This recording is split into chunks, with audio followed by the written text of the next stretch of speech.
What's up guys, Smash Connoisseur here, and in today's video I'm going to be talking about the possible return of Panda Global and what that might mean for the future of the Smash community.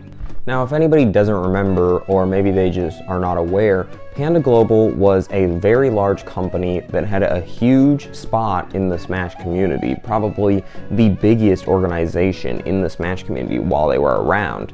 And they had to be removed because their CEO, Alan Panda, had been allegedly pressuring various tournament organizers to pick which circuit they wanted their tournament to be a part of, whether that be the Smash World Tour or the Panda Cup.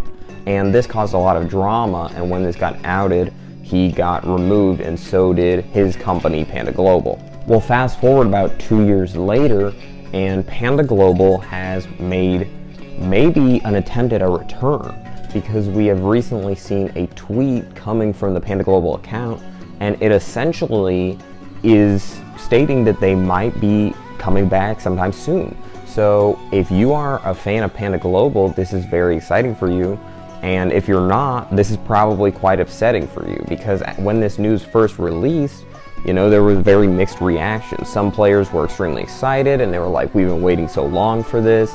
But then other people were like, you know, go back to where you came from, we don't want you here.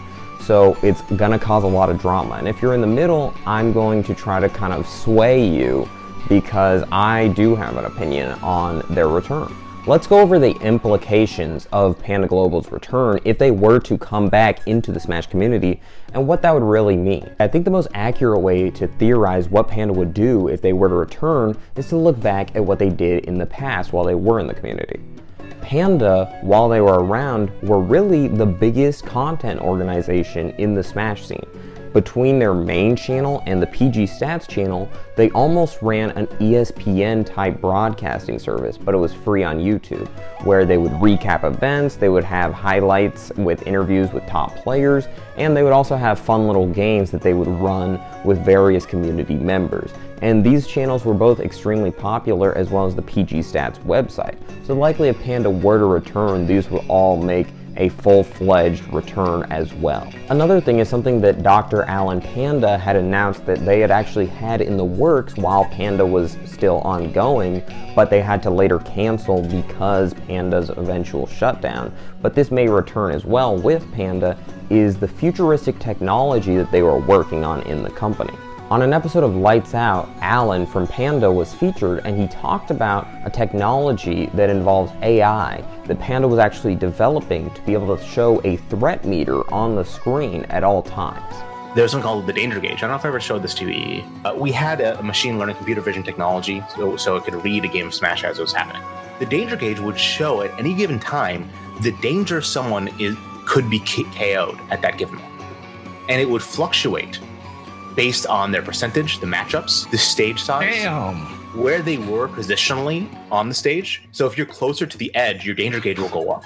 Essentially, it would be a meter that details the threat level in a given match and what player has the upper hand and which is at the disadvantage. The appeal of this would be to get newer players into Smash, because it wouldn't seem as complex or daunting to watch a match if you can literally see how much of a threat somebody's in a given situation. Anything that makes Smash more accessible is obviously going to be very, very good for the community, because the more people that play your game, the more people that watch your game, the bigger your game's gonna get, and that's how you really get on these big stages that games like Valorant or League of Legends make it to. And for Smash to make it to something like this, it would likely need some technology like this to really make it very easy for new people to get into it. Panda's return would also bring back likely what they are most infamous for, their circuit.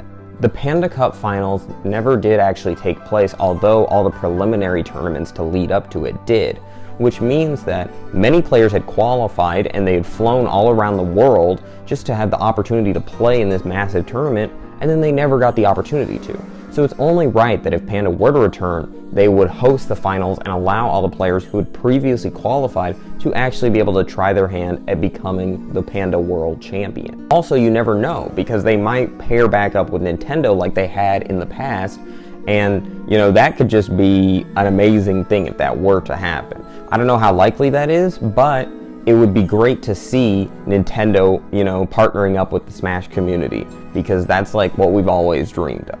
All of these things together culminate in more money, sponsorships, and discoverability for the game and players. And this will really just elevate the game to a very high status, where I believe it could become one of the largest esports in the world if this were to all take place and go as I have it imagined in my mind.